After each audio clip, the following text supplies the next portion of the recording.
de dónde estáis conectando vosotros, Antonio o Carlos? Yo desde Barcelona, Sant Cugat. San Cugat, muy bien. ¿Y tú, Carlos? Alcorcón, muy bien. Yo estoy en Madrid también.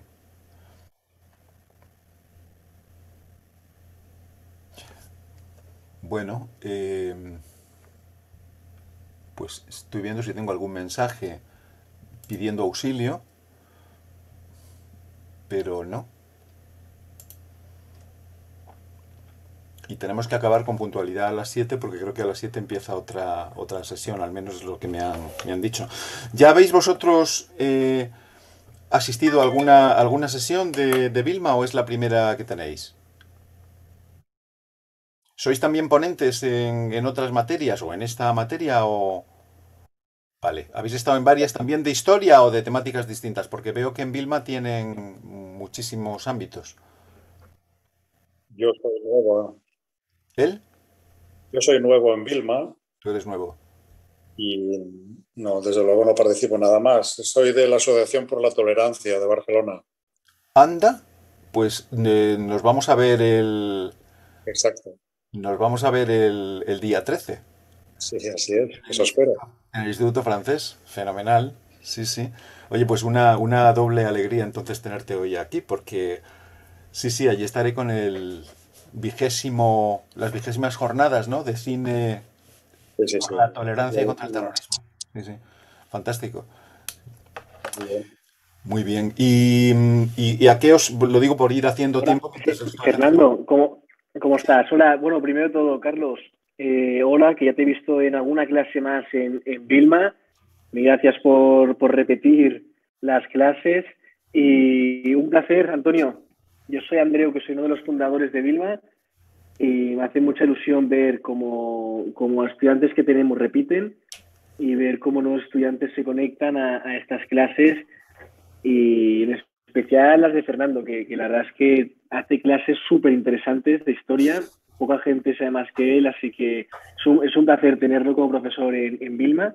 Gracias. Y os recomiendo que si os interesan estas clases, os apuntéis a las clases que tiene en Vilma Fernando, que tiene varias clases, porque la verdad es que todas ellas son increíbles. Fernando, hemos llamado a Joaquín, que Sí, dice que él nos escucha, pero que no nos puede ver. vaya. Entonces, dice que continuéis, él os escucha perfectamente. Vale, fenomenal. Lo que pasa es que no ¿Vale? podrá, pero no puede hablar tampoco. No podrá hablar, pero bueno, él dice que da igual, que os escuchará Vale. perfectamente y sin problemas. Pero faltan dos más. Falta Fernando Izquierdo y falta Javier Villarreal. Lo Sí, digo, no sé. les hemos llamado, han dicho que se conectarán más tarde, pero empezar vosotros directamente. Vale, vale, sí, sobre todo porque no ¿Vale? esperen quienes se han podido conectar. Vale, entonces Vale. tenemos una persona a la que no podemos ver y no podemos oír, que es Joaquín, pero que nos escucha a todos, ¿verdad? Vale. Bueno, pues nada, empezamos entonces, nos metemos ya en harina. Bueno, el tema que propuse a Vilma, que es un tema histórico, es el famoso por lo menos para los que tenemos una cierta edad, el desastre anual de 1921. Hemos oído hablar, yo creo que todos los que estamos aquí, que levante la mano el que no haya oído hablar, no vaya a ser que meta la pata. Hemos oído hablar todos. A mí es un acontecimiento histórico que desde niño me fascinó. No quiero decir me traumatizó, pero sí que me interesó muchísimo. A raíz de un álbum de postales familiar, no sé si era, todos hemos tenido algún bisabuelo o algún abuelo que estuvo luchando en la guerra de Marruecos, la llamada guerra de África, tan larga, ¿no? Y que prácticamente termina con este desastre, ¿no? De anual, de 1921. Y en aquel álbum de fotografías había algunas fotos realmente espeluznantes para lo que hoy en día se considera asumible como normal, ¿no? Había imágenes de soldados españoles, te hablo de 1912, 1913, pues por ejemplo exhibiendo cabezas cortadas, decapitadas de rifeños.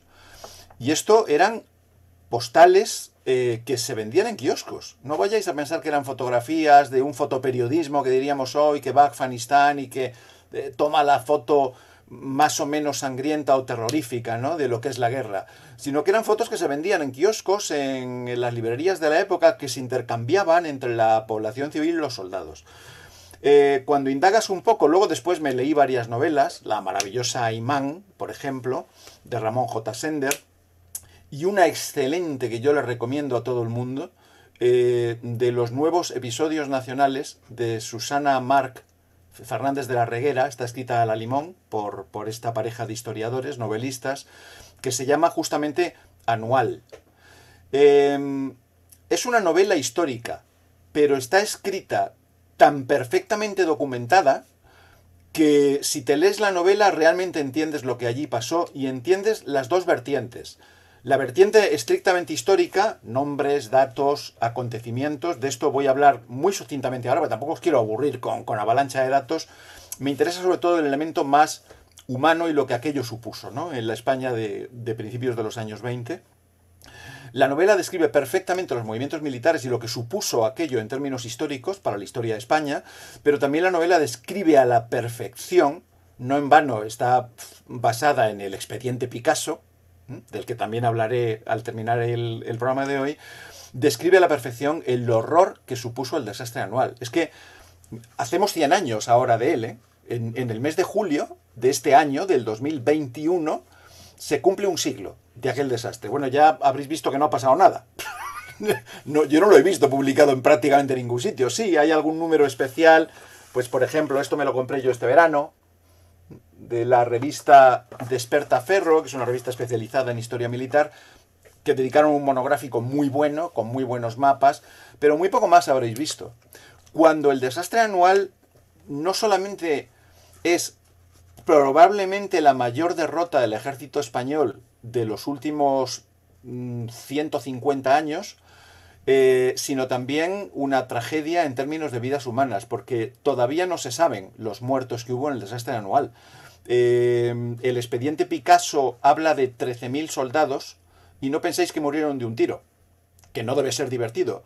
Las muertes, y no voy a entrar en detalles truculentos hoy, pero las muertes de Anual fueron muertes absolutamente sangrientas. Fueron torturas inhumanas. Lo que os podáis imaginar en vuestra escala de barbarie, ponerlo en la muerte de cada uno de esos 13.000 soldados, de acuerdo al expediente Picasso. Hay un estudio más reciente, luego os pasaría el enlace a la página de la Real Academia de la Historia, que es excepcional la página que tienen, que reduce la cifra a 8.000. Digo reduce porque 8.000 en unos días. No vayáis a pensar que ha sido 8.000. Claro, uno piensa en los 60 millones de muertos de la Segunda Guerra Mundial y esto parece poco. Estamos hablando de 8.000 personas que han muerto en una superficie de terreno reducida, a menos de 40 kilómetros de Melilla, de la capital, de la ciudad española, y en escasamente un par de semanas. La pregunta es, ¿cómo un ejército europeo, en principio preparado para poder afrontar conflictos bélicos de una cierta envergadura? Recordar que la Primera Guerra Mundial ha terminado en el año 18, esto es en el año 21, la guerra está recién terminada, España no ha intervenido, se ha mantenido, afortunadamente se mantiene neutral, y eso ha permitido tener los recursos para poder afrontar una crisis como fue la crisis de Marruecos. Aquí confluyen en este enorme desastre que para mí es comparable en términos militares e históricos al conocidísimo desastre del general Custer en los Estados Unidos, que hemos visto todos, con la película de Rolf Flying, ¿no?, de murieron con las botas. Fijaros en Estados Unidos, con la muerte de, no recuerdo, Custer, ¿qué fueron? 150 o 200 muertos los que tuvo. Aquí estamos hablando de 13.000. Mira las películas que ha tenido y las adaptaciones cinematográficas que ha tenido el Murieron con las botas puestas, donde por otra parte presentan a un Custer totalmente idealizado con el físico de Errol Flynn, cuando el verdadero Custer histórico pues era un personaje que se acercaba más bien a una cierta psicopatología. En el caso español, nuestro Custer se llama Fernández Silvestre. Es el general Fernández Silvestre, el cual es un personaje muy curioso, muy peculiar, porque es un señor que tiene una formación militar muy elevada, él es general, ha participado en varias de las guerras coloniales de esta España ya claramente de la decadencia, a finales del siglo XIX. Él participa en la guerra de Cuba, y en la guerra de Cuba prácticamente le dan por muerto. Recibe, no recuerdo ahora cuántos machetazos, pero sobrevive. Y este hombre, que era un militar muy impetuoso, muy convencido de su buena estrella, él decía que tenía baraca, utilizando el término marroquí o rifeño de suerte, ¿no? Él estaba convencido de que tenía suerte, y realmente la tuvo toda su vida hasta el mes de julio de 1921, donde la suerte se desmontó por completo, y se desmontó ante su mirada atónita, porque Silvestre, ahora os contaré los últimos retazos, de las últimas informaciones que se tienen de él, ¿no? Sus reacciones en Anual viendo lo que estaba pasando, que él no concebía que eso pudiera ocurrir, porque él tenía baraca, él tenía buena estrella, había sobrevivido a muchos combates, siempre le habían ido bien las cosas. Y además Fernández Silvestre era muy amigo, era íntimo amigo del rey, de Alfonso XIII. Y esta quizás fue una de las causas probablemente del desastre. Sin duda, el desastre Anual fue también la caída de la monarquía. Cualquiera que haya estudiado historia, por lo menos como lo estudiábamos nosotros, los de nuestra generación, sabemos que una de las razones del advenimiento de la dictablanda de Primo de Rivera fue precisamente el desastre Anual y la deslegitimación en que había caído la monarquía borbónica de Alfonso XIII.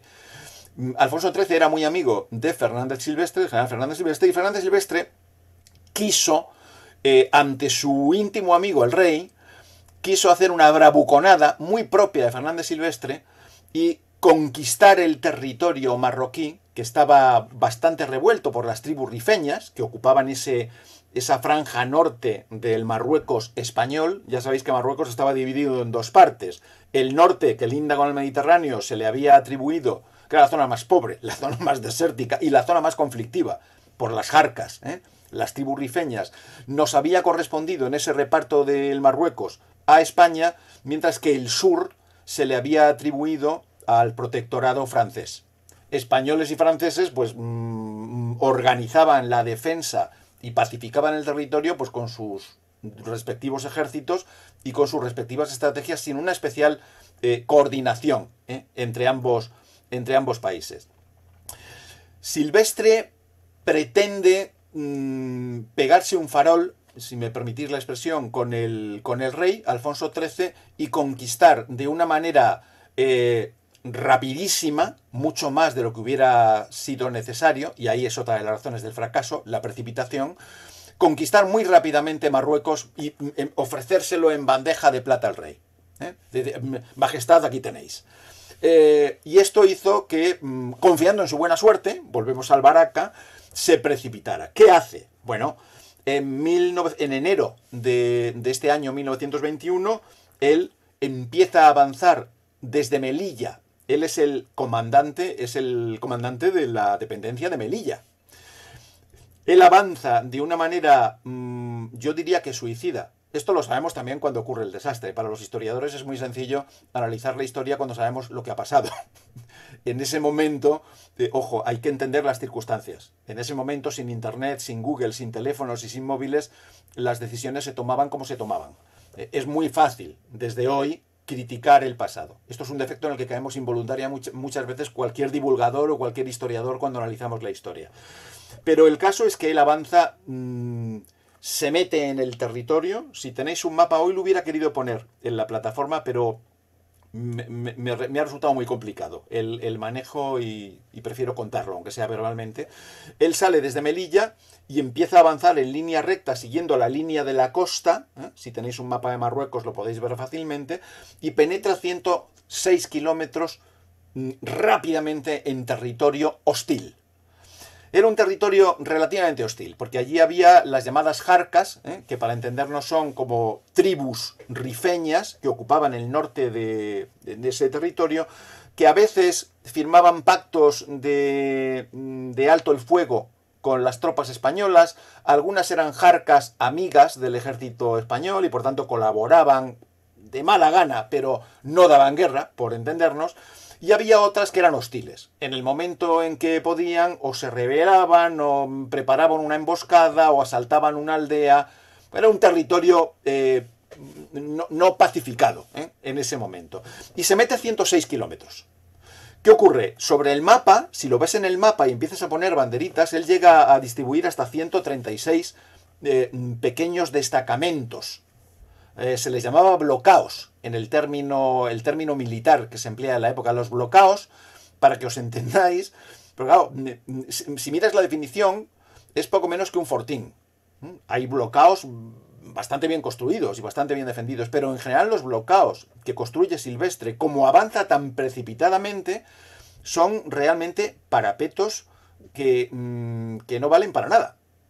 Son parapetos en donde además deja destacamentos reducidísimos de soldados, 10, 15, 30, 100 soldados, soldados muy mal preparados, eran habitualmente chavales muy jóvenes que venían de la España rural de la época. Tener en cuenta en 1921 el 80% de España era rural, no es como hoy que se han invertido los términos, y quienes realmente iban a hacer la mili a África, que era donde te mataban, eran generalmente eran hijos de familias pues de muy pocos recursos, hijos de campesinos, de gente pobre, de trabajadores del campo que no podían pagar la redención económica para librarte de la mili. Había una especie de, como diría, de un impuesto que en aquel momento se pagaba para evitar que alguien hiciera el ejército, no hiciera la mili. No haces la mili, perfecto, paga 1000 pesetas de la época. Estas 1000 pesetas no se las podían permitir todos. Por tanto, ¿quiénes iban a África? Habitualmente iban chavales muy jóvenes que no tenían, por supuesto, ninguna experiencia militar, que no tenían ninguna vocación militar, que no iban a hacer carrera militar, y lo sabían. Al final volverían a su olivar en Jaén, o en Extremadura, o en Barcelona, y allí se dedicarían a lo suyo, que era lo que conocían, que era el oficio que habían conocido desde críos. Y además tenían un pésimo pertrecho, una bagaje, una indumentaria militar muy mala. Muchos de ellos en un terreno como es el Rif, que no sé si habéis estado por la zona, pero eso es un terreno muy árido, rocoso en ocasiones, con un suelo ardiente según las horas del día, o helado según las horas del día. Entonces estos soldados españoles pues tenían, por ejemplo, alpargatas, iban con espardeñas. La alimentación era un verdadero desastre. Tenían una alimentación basada generalmente en conservas, y además conservas muy saladas. Subrayo el salado por una razón, porque otro gran problema que tienen estos 135 puestos bloqueados que Silvestre va desperdigando en esos 106 kilómetros en los que se ha introducido, como un elefante en una cacharrería, son bloqueados que no tienen aguada, que no tienen acceso a agua. No hay. Los colocan en pequeñas colinitas. Las aguas, ya podéis imaginar que para hacer el pozo, pues cuanto más llano sea el terreno mejor, el nivel freático va a estar más cercano. Las aguadas en ocasiones, o sea, los pozos, los lugares donde aprovisionarse de agua, estaban a más de 4 kilómetros en ocasiones. Con lo cual, imaginaros uno de estos bloqueos cuya única defensa eran 2 filas de sacos terreros, o sea, imaginaros 2 sacos llenos de arena, de tierra, de ahí sacos terreros, uno encima de otro, no te cubre ni medio metro. Rodeando una superficie de 20 metros cuadrados, en donde tienes a 15 chavales sin experiencia militar, sin armamento. Las armas que se tenían eran armas, muchas de ellas provenían de la guerra de Cuba, de 1898, estamos hablando de 1921, armas antiguas, que en ocasiones no funcionaban y que además los soldados no sabían manejar.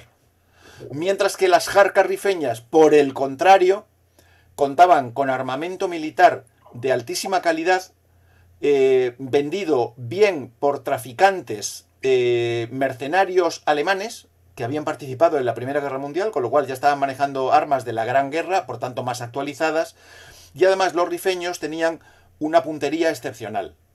A ellos se les llamaban los pacos. Los soldados españoles los llamaban los pacos por la onomatopeya del sonido. Cuando disparas, ¡pac! ¡Pac! Lo primero que oyes, primero te da la bala, luego escuchas el sonido, ¿no?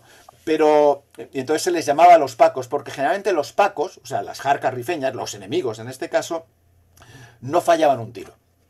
¿Y qué ocurre? En estos bloqueos que os estoy contando, pues la carnicería era una carnicería muy lenta, pero continua. Un día alguien agazapado disparaba y mataba a un soldado. Pero eran 15, ya eran 14. Había que salir a por agua a 4 kilómetros. En esos 4 kilómetros tenían que salir con una cémila, con una mula, evitar en la medida de lo posible los sitios más fáciles para emboscadas, volver con los pellejos de agua y en el camino sistemáticamente moría alguien. Podéis imaginaros el nivel de motivación que tendrían los soldados en estos bloqueos. Muchas veces sin presencia de oficiales, que habitualmente solían tener alguna reunión importante en Melilla, en la comandancia de Melilla, donde en ocasiones pues se les veía en el casino, o directamente en Madrid, de permiso, o en la península. Silvestre sitúa a todo el destacamento, la inmensa mayoría del destacamento, 3.000 soldados, en Anual, que es la parte más avanzada y lo que da nombre al desastre, esperando que desde allí pueda dirigirse a Alucemas, os sonará también, porque en Alucemas es donde finalmente el ejército español gana la guerra. Es una victoria, se podría decir, pírrica, a juzgar por el desastre que la precede. Pero Silvestre pretende desde Anual, que está próximo a la costa, pero no está en la costa, pretende llegar hasta Alucemas, tomar el peñón de Alucemas y desde allí acabar con las cávilas rifeñas que ofrecían resistencia contra España, y especialmente con la cávila de Abdelkrim, que también os sonará. En la época de nuestros abuelos, yo me acuerdo de mi abuela me lo decía, Abdelkrim era poco menos que el equivalente al Bin Laden actual. Era el sinónimo, el equivalente del demonio. Fíjate que Abdelkrim había estudiado periodismo en España, era un tipo culto, precisamente por eso tuvo esa capacidad de organizar a las diferentes cabilas, que habitualmente entre ellas estaban también con rencillas tribales tan habituales en la zona. Abdelkrim consigue agruparlas. Silvestre pretende darle un golpe mortal a Abdelkrim desde Alucemas, y entonces concentra las tropas en Anual. Los rifeños se dan cuenta, y principalmente Abdelkrim se da cuenta de cuál es la maniobra que está preparando, se da cuenta también que el ejército español es un gigante con pies de barro, porque lo que os acabo de contar, él lo conoce perfectamente. Es un territorio que él conoce a la perfección, es su territorio, y entonces sabe que esos 135 pequeños destacamentos están muertos cuando él decida matarlos. Están muertos. La única punta de lanza que tiene realmente una cierta prestancia y una cierta capacidad de ofensiva es esos 3.000 soldados que se han concentrado en Anual, en las colinitas de Anual. Lo que hace Abdelkrim entonces es tomar la iniciativa, que en términos militares suele ser siempre un punto importante. A ver un momento que vea. Vale, porque como a veces se incorporan en pantalla tengo que verlo y tendría que darles la autorización. Hay un primer ataque a Barran, uno de los puestos que hay, y es cuando próximo a Anual, está a 9 kilómetros de Anual, y prácticamente esos ataques se están viendo. Tener en cuenta que con 9 kilómetros ya hay visión, a través tanto de prismáticos como escuchar los sonidos de los disparos, de los cañonazos. Lo digo también porque el factor psicológico en Anual es fundamental para entender el desastre. Si no, no se entiende, no cabe en la cabeza. Se ataca el puesto de Abarrán, que cae. La carnicería es total, pero el contingente es muy reducido en Abarrán, con lo cual en términos militares, bueno, ya sabéis que en la guerra la carne de cañón desde Napoleón parece que cuenta poco, ¿no? Si no es un puesto estratégico. A continuación, entre el 14 y el 21 de julio, la tragedia realmente es el 21, se cerca Iguerribén. Y aquí ya la cosa es muy gorda, porque el comandante Benítez, que es el que manda esta fortificación, se queda sin agua. Él intenta salir a hacer las aguadas, pero es imposible, porque ya hay un ejército numeroso de miles de rifeños. Ya no son guerra de guerrillas, ya no es un Paco apostado detrás de unos matorrales que dispara y mata a un teniente o se carga una mula, sino que es un ejército de miles de soldados. Y algunos de ellos ya con artillería que han robado en el ataque a Barrán. Por tanto, ya tienen cañones. De 300 soldados que hay en Iguerriben, que está cercado durante esa semana, del 14 al 21 de julio, consiguen sobrevivir 30. La cifra es terrible, ¿eh? Yo cuando hablamos siempre de víctimas en guerras, a mí no se me va de la cabeza que cada una de estas víctimas es un ser humano con su familia y con su novia y con sus padres. De 30 sobreviven, de 300 sobreviven 30.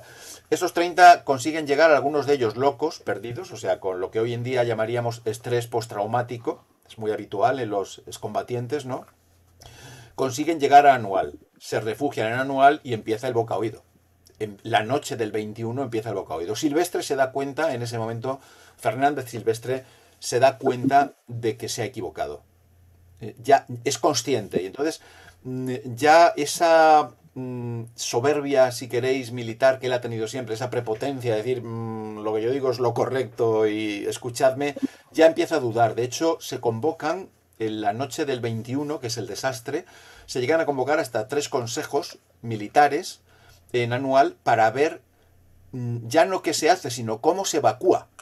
Lo que están pensando es porque ven delante a las tropas rifeñas, ven que son muy superiores, que están disciplinadas, no son guerrillas, y que no van a poder hacerles frente porque no tienen manera de aprovisionarse. El camino a Melilla ya ha sido cortado.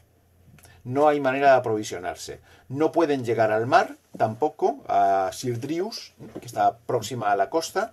Por tanto, no pueden recibir apoyo de la armada, a través de los barcos, por ejemplo, cañoneando las posiciones, etcétera, y están solos. Con lo cual, lo que tiene que organizar Fernández Silvestre es la evacuación. Previamente ha tenido una discusión violentísima con el otro actor importante de este desastre, que es el general Berenguer. No se ha hablado de él antes. Berenguer, que sobrevive, Fernández Silvestre no, ya se ocupó de echarle todas las culpas a su archienemigo. Tenían los dos un enorme, hoy diríamos pique, ¿eh? Había una enorme rivalidad militar entre Berenguer, que era el jefe, porque Berenguer era el comisario español en Marruecos, por tanto su competencia era toda la estrategia militar de todo Marruecos, mientras que Fernández Silvestre, el cáster español, su competencia era Melilla, era la comandancia de Melilla. Berenguer incluía Melilla, pero también Ceuta, todo el norte marroquí español. Ellos se llevan muy mal. Y de hecho, cuando el desastre termina, empieza Picasso, el pariente del pintor, redacta su famoso expediente Picasso para explicar las causas del desastre. Básicamente todas las culpas, ya os podéis imaginar, en la cabeza de quién se ponen, del muerto, de Fernández Silvestre, que no había dejado de ser un gran general. Insisto, yo antes lo he cuestionado mucho porque Silvestre llevará siempre el San Benito de ser el máximo responsable de Anual. Era el general, y lo primero que tiene que asumir un general es las victorias, pero también las derrotas. Y Fernández Silvestre murió con una terrible derrota, en la que murió él y, como os decía antes, entre 8 y 13.000 soldados españoles. Pero las rivalidades entre Silvestre y Berenguer son una de las causas principales del desastre, porque realmente cada uno de ellos pretende hacer cosas distintas, están permanentemente metiéndose palos en la rueda. Las órdenes de Silvestre reciben una contraorden de Berenguer, la estrategia de Berenguer es sistemáticamente cuestionada por Silvestre, y así no hay manera. Si no hay una coordinación de mando, en términos militares, ya tienes prácticamente el anticipo del desastre. ¿Qué es lo que pasó? Por muchas otras razones que os he ido comentando, ¿no?, a lo largo de este rato. Anual deciden evacuar, y deciden evacuar primero ordenadamente. Pero cuando empieza la evacuación efectivamente ordenada, el desastre hubiera sido muy distinto.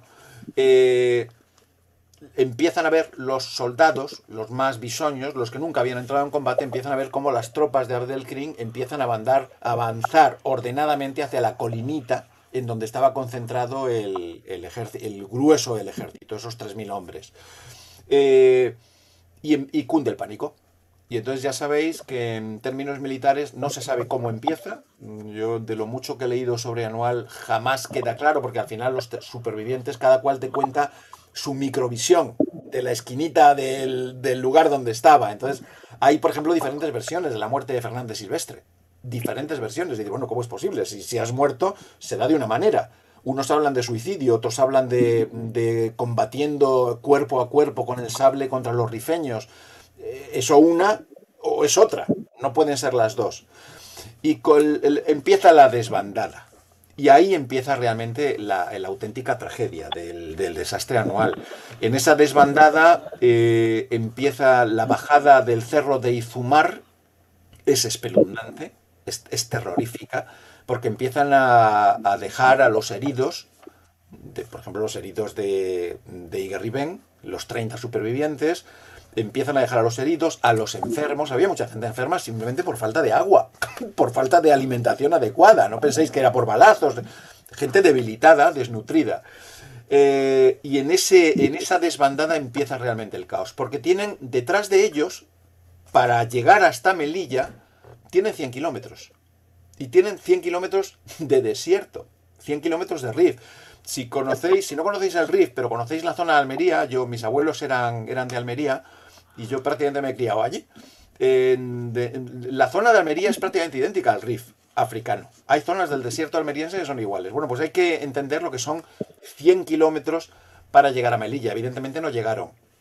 La retirada es una retirada desastrosa. Los rifeños entran inmediatamente a saco en el campamento español. Allí muere Fernández Silvestre. Su cadáver nunca es encontrado. Sí, por ejemplo, el del comandante Benítez y algunos de los héroes que hubo en Anual, que los hubo también. Hubo grandes cobardes, grandes traidores, pero también grandes héroes. Anual tiene episodios absolutamente admirables. Yo estoy pensando, por ejemplo, en la caballería Alcántara, ¿no? Justamente de Fernando Primo de Rivera, que también muere en estas fechas. La caballería, cuando ve que las tropas españolas van huyendo en desbandada y como ven que los rifeños se han metido en el campamento y están degollando, emasculando, torturando salvajemente a los heridos y a los que habían caído en sus manos, las burradas que hicieron fueron salvajes.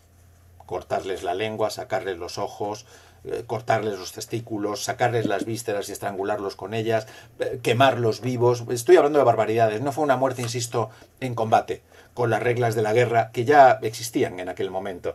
Es medieval, es una muerte salvaje. La caballería de Alcántara, cuando ve el desastre absoluto, lo que hace es, con los 700 jinetes que en ese momento tiene, todavía el 21 de julio, se lanza en formación muy ordenada para intentar, primero, agrupar a las tropas españolas en desbandada y darles una mínima posibilidad de defensa, y segundo, contraatacar a las jarcas rifeñas, que estaban ya convencidas del éxito, porque cuando tú ves que el enemigo huye, bueno, pues es lo que hemos visto en tantas películas. Vas detrás de él y empieza la carnicería, que es lo que aquí pasó. Alcántara consigue frenar algo, la escabechina.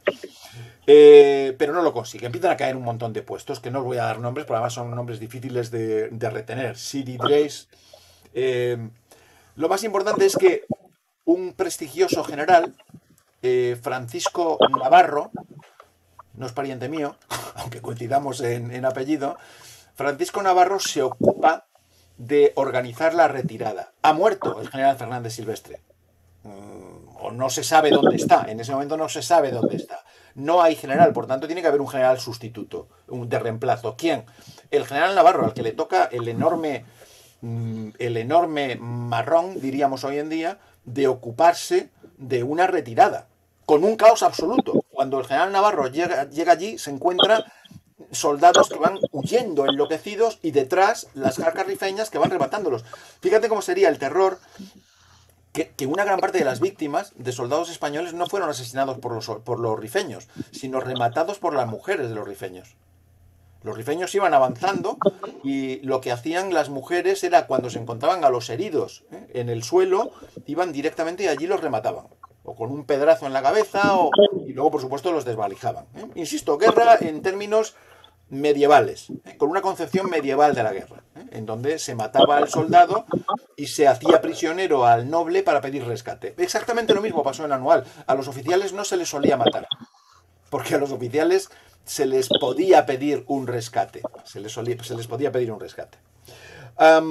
Silvestre intenta organizar la llamada columna Navarro, no Silvestre. El general Navarro reorganiza una columna, consigue reorganizar una columna, de nuevo con apoyo heroico de la caballería Alcántara, gracias a la cual Silvestre consigue reagrupar las tropas y retroceder ordenadamente para intentar refugiarse en un fuerte bastante bien fortificado, que es Monte Arruit. También nos sonará, porque Monte Arruit, por lo menos la gente de nuestra generación, la palabra le suena como un bastión de resistencia. El general Navarro lo único que quiere es llegar a Monte Arruit, porque Monte Arruit está escasamente 30 o 40 kilómetros de Melilla. Y muy cerca de Monte Arruit hay un aeropuerto, el aeropuerto de Celuán, donde ellos esperaban que a través de la aviación, ya estamos hablando del año 21, ya hay aviones, ellos esperaban que a través de la aviación podrían recibir ayuda, bien aérea a través de bombardear las posiciones rifeñas o bien para lanzarles alimentos al fuerte. Por tanto, la obsesión del general Navarro es: tenemos que llegar a Monte Arruit, pero no van a llegar porque les van pisando los talones. Y ahí entra la Brigada Alcántara, que por esto precisamente se le fue otorgada la Cruz Laureada de San Fernando al heroísmo. Es la máxima distinción militar que puede recibir por acción en guerra, ¿no? La Laureada de San Fernando.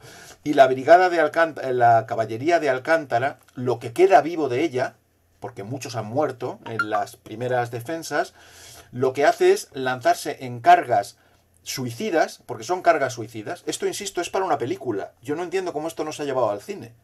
Vamos, lo digo como con mis ojos de cinéfilo. No lo entiendo. Ellos, Alcántara, se lanza en varias oleadas, en formación perfectamente formada de ataque, se lanzan en varias oleadas contra los rifeños. Con eso consiguen, en cada una de las diferentes oleadas, consiguen ir frenando en la embestida de los rifeños frente a la retaguardia de la columna del general Navarro, y le dan tiempo al general Navarro para llegar a Monte Arruit y refugiarse. El resultado de eso es que la caballería de Alcántara, las primeras embestidas, los primeros contraataques los hacen al galope, los últimos los hacen al paso. Los caballos están tan absolutamente agotados que ya no pueden ir galopando, van caminando. Y son, por tanto, presa muy fácil de los tiradores rifeños. Con lo cual, realmente Alcántara se deja sacrificar, porque esto es una decisión que toma el teniente coronel Fernando Primo de Rivera, se deja sacrificar por salvar a los 3.000 soldados españoles que estaban tratando de llegar a Monte Arruit. Acabo ya muy rápidamente. Cuando llegan a Monte Arruit, en agosto, principios de agosto, fijaros que el desastre anual empieza el 21, toda esta epopeya que se contaban 15 minutos transcurre en una semana que va dejando un reguero de cadáveres, en estos 60 kilómetros desde Anual hasta Monte Arruit. Consigue el general Navarro meterse en Monte Arruit, él y los restos de la caballería de Alcántara, entre los que está Fernando Primo de Rivera, que está herido. Ha recibido un cañonazo que le ha desgarrado un brazo por completo, y entonces Primo de Rivera está agonizando dentro de Monte Arruit. Monte Arruit intenta resistir. Les tiran algunas provisiones desde el aire, pero les hunden por completo la moral cuando a través del heliógrafo, ellos se comunicaban a través de, no de radio, pero sí de heliógrafo, con señales luminosas. El heliógrafo es un sistema de comunicación militar que utiliza el sol. Es un juego de espejos, como el Morse, pero con luz. A través del heliógrafo consiguen comunicar con Melilla, piden ayuda y desde la comandancia en Melilla les dicen que no pueden llegar. Si miráis un mapa, yo me sigo sorprendiendo todavía. En la actualidad, digo, pero si están al lado. Melilla está muy cerca de Monte Arruit. Está aproximadamente unos 30 kilómetros. Y cerca de Monte Arruit, a escasamente 10 kilómetros, está el aeropuerto de Celuán. Estaba el aeropuerto de Celuán. No les pueden mandar refuerzos. Entre otras razones porque en Melilla están convencidos de que Abdelkrim va a tomar la ciudad de Melilla y va a pasar a la población a cuchillo. Esta es la impresión que existe en la Melilla de agosto de 1921. En Montearruit no llega ayuda, el general Navarro resiste hasta que se queda sin armas, se queda sin balas, se queda sin munición y tiene dentro de Montearruit 3.000 soldados, de los cuales están heridos, agonizando o inhábiles para el combate por falta de alimentación, por falta de agua, a prácticamente la mayoría. Con lo cual, él manda un mensaje a Melilla diciendo pido confirmación para negociar la rendición. Se le dan, evidentemente no tiene otra escapatoria, no va a sacrificar a los 3.000 soldados y negocia la rendición con Abdelkrim. La rendición pasa porque le garantizan, y esta es una iniquidad terrible por parte de las jarcas rifeñas, le dan garantías de que van a respetar las vidas de los 3.000 soldados resistentes en Montearruit. Y el general Navarro firma la rendición. Al salir le dicen que al tiempo que van saliendo, ordenadamente, le dicen que los oficiales se coloquen a un lado, y ahí ponen al general Navarro, y que los soldados, la tropa, vaya circulando por otro lado. Y en ese instante, tanto los soldados, la tropa, como los oficiales se dan cuenta de lo que va a pasar. Algo notan los rifeños en el nerviosismo, algunos echan a correr, porque ya saben lo que va a ocurrir, y en ese instante empieza la escabechina de Montearruit. Empiezan las jarcas armadas hasta los dientes, se abalanzan sobre las tropas españolas y empieza una carnicería a cuchillo espeluznante. Cuando luego, si hacéis un rastreo en internet, vais a ver muchas fotografías de 2 meses después, cuando se recuperó Montearruit, donde todavía se ven los cadáveres momificados, no llegaron a pudrirse, sino que están momificados por el calor y por el clima, de los prácticamente 3.000 asesinados que hubo en Montearruit. ¿Sabéis cuántos sobrevivieron? 65. De 3.000, 65. Los demás fueron vilmente asesinados. Vilmente asesinados. Esta es la historia del desastre anual. Luego el expediente Picasso buscó responsabilidades. Como os decía antes, las culpas básicamente se concentraron sobre la cabeza de Fernández Silvestre, que era lo mismo que decir que la cabeza del rey, porque Silvestre era íntimo amigo del rey, además presumía de ello.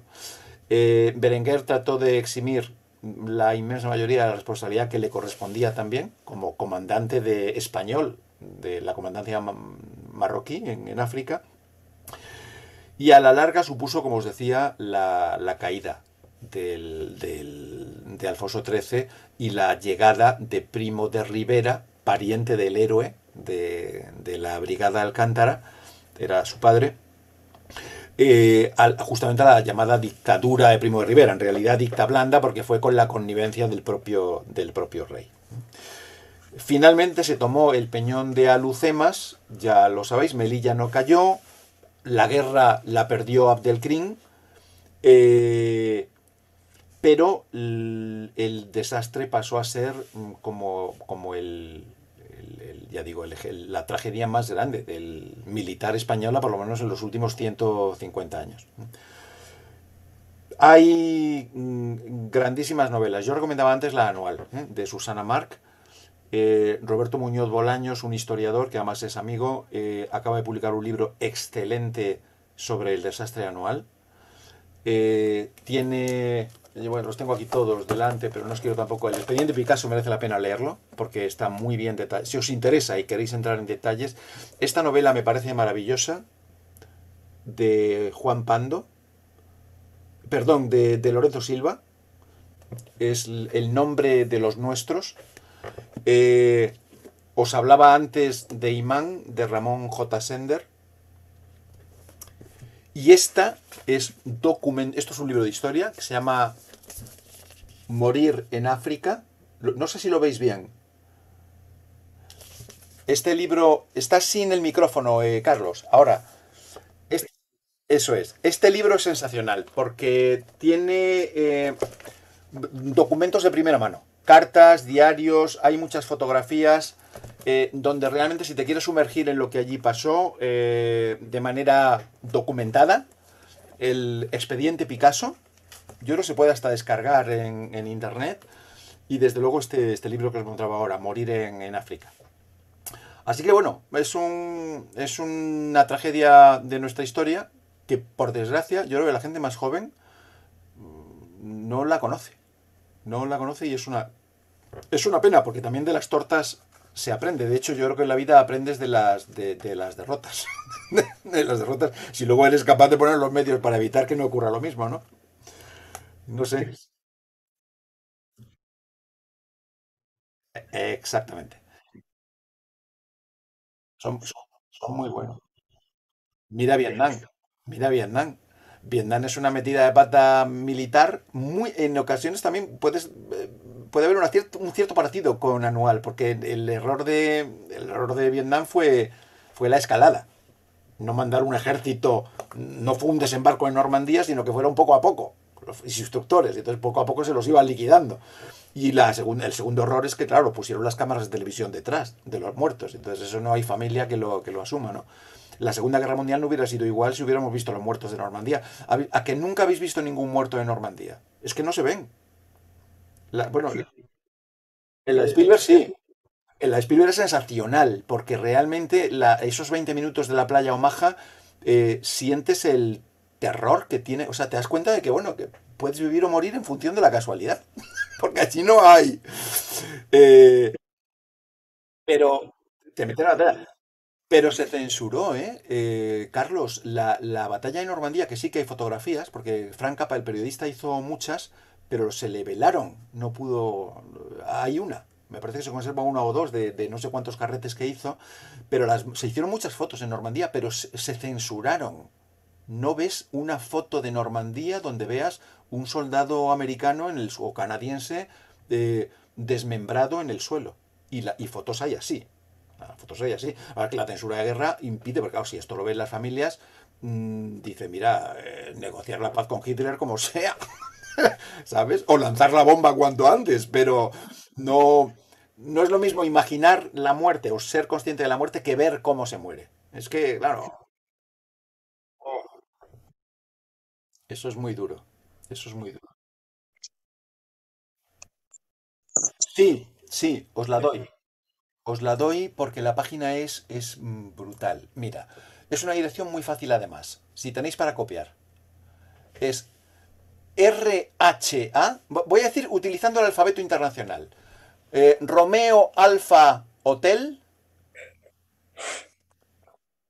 Sí, repito. Romeo Alfa Hotel. Punto. Eco Sierra. Barra. No, no, pero estoy diciendo el alfabeto internacional. Espera, a ver. RAH. Punto ES. Barra. Anual con doble N. Como si fuera anual, pero con doble N. Guión medio. Sí, 1921. 1921. En esta página hay un mapa interactivo que yo he alucinado con él, pero tienes el mapa de la Comandancia Militar de 1921 y si arrastras el cursor puedes ver en Google el paisaje y la orografía actual. Es una maravilla, porque estás viendo el mapa que manejaba Fernández Silvestre y puedes ver y aumentar con el zoom el, los diferentes puntos del desastre, ¿no? Y ahí te das cuenta realmente lo cerquita, por ejemplo, que estaban en Monte Ruiz de Melilla y la incapacidad que tuvieron de salvar esas 3.000 vidas, ¿no? Y también el disparate de esa avanzada brutal de Silvestre, 106 kilómetros hasta Anual. Dice, hombre, ves un poco más lento, asegúrate los territorios conquistados, negocia con las jarcas paces independientes. Bueno, lo que es Joder, ¿cómo conquista Cortés Tenochtitlán? Pues negociando con las tropas y con las fuerzas indígenas. Los taxaztecas, los mixtecas, los olmecas, todos los que estaban en contra del imperio azteca. Eh, si no, no lo hubiera conseguido con 300 hombres. Eso es la guerra es también diplomacia. ¿Cómo llega Alejandro hasta Lindo? Pues negociando y casándose con Roxana, que es una mujer indígena, diríamos hoy en día, ¿no? Y asumiendo y vistiéndose como los partos a los que había derrotado. Si no, no hubiera llegado. Jamás. No hubiera llegado. Tú no puedes dejar detrás enemigos. Detrás tienes que dejar amigos. O una masa militar lo suficientemente grande para, aunque no sean amigos, que es lo que hizo Hitler, aunque no sean amigos, los subyugas con la fuerza de la bota. ¿Eh? Pero si no tienes fuerza militar, tienes que negociar. Eso es diplomacia. Entonces los grandes militares han sido siempre grandes diplomáticos también. Que es lo que le falló a este hombre, a este Silvestre. Pues nada, yo espero no haberos aburrido. Es una pena. Había más gente, joder, me ha dado rabia porque si somos más, pues siempre hay más. Pero yo me lo he pasado muy bien. Espero haber cubierto expectativas. ¿Eh? Nosotros.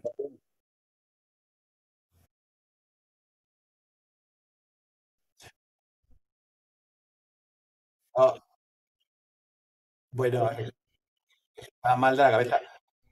Está mal de la cabeza. Pues mira, igual meto uno porque que estuve comiendo hace poco con Marcelo Guyó, que acaba de publicar Madre Patria, que es un bestseller, se está vendiendo como rosquillas. Lo tuve el otro día en un programa de radio. Es un tipo brillantísimo, argentino, y hemos hablado mucho de esto, con lo cual a lo mejor sí que sería interesante. Y el papel que tuvieron justamente los iberoamericanos en esto. Es que parece que se habla de la conquista como si fuera cosa de un tío de Extremadura. Es que, a ver, es que al final la conquista está hecha por los propios mesoamericanos y sudamericanos. Podemos dedicarlo. Claro. Claro, claro, es que esto, ¿quién se cree? ¿Quién se cree esto? Exactamente, exactamente. Muy bien, pues oye, que nada, que un gusto haberos conocido. Quedan un par de minutitos, pero me han insistido mucho en que a las 7 hay que acabar, porque creo que el Muy espacio bien, es compartido con otras conferencias. muchas gracias. Nos veremos, Antonio, imagino, el día Sí, 13. sí, sin duda. Fenomenal. Pues será un placer volverte a ver. Y Carlos, hasta la Igualmente. próxima. Bueno, sí, me han dicho que me anuncie para próximas sesiones. He propuesto dos la semana que viene, si os apetece. Una es es un tema que me hace mucha gracia, la historia del esoterismo y el ocultismo, que tiene muchos vínculos con el ocultismo nazi y estas cosas. Y ahí es una especie de historia curiosa, que se mezclan tipos muy interesantes con auténticos pícaros. Pero pícaros para escribir, para hacer una comedia de humor. ¿Eh? Y, y luego otra que a mí me suena muy interesante, porque es un tipo de novela que me gusta, que es la historia de la literatura de terror y la literatura gótica. Me lo planteé para antes del Día de Todos los Santos, pero bueno, si os apetece, la semana que viene me parece que las tenemos martes y jueves también a la misma hora. ¿Eh? Así que si os incorporáis, fenomenal. Y ya a finales de mes voy a lanzar un curso que yo creo que todavía no está publicitado, que incluirá varias clases. Esto funciona así, me parece que es dentro de un curso de varias clases, de que lo he llamado Misterios y Curiosidades de la Historia. Donde va a ser un poquito miscelánea, voy a tocar temas que en general suelen gustar mucho. Yo me lo paso muy bien con ellos. Por ejemplo, las diferentes teorías de dónde está ubicada la Atlántida. Que yo tengo una que es la que más me convence, pero bueno, eso ya lo contaré. Y bueno, pues cosas de la tumba de Alejandro Magno, ¿no? La búsqueda de la tumba de Alejandro Magno, cosas curiositas de este estilo que si os unís, pues fenomenal, pero bueno, ya nos conocemos, aunque sea virtualmente, ¿vale? Muy bien. Bueno, pues muchísimas gracias por la paciencia y por haber estado aquí esta tarde. Ay, muchas gracias a ti. Hasta pronto. Adiós, Carlos. Adiós, Antonio. Chao.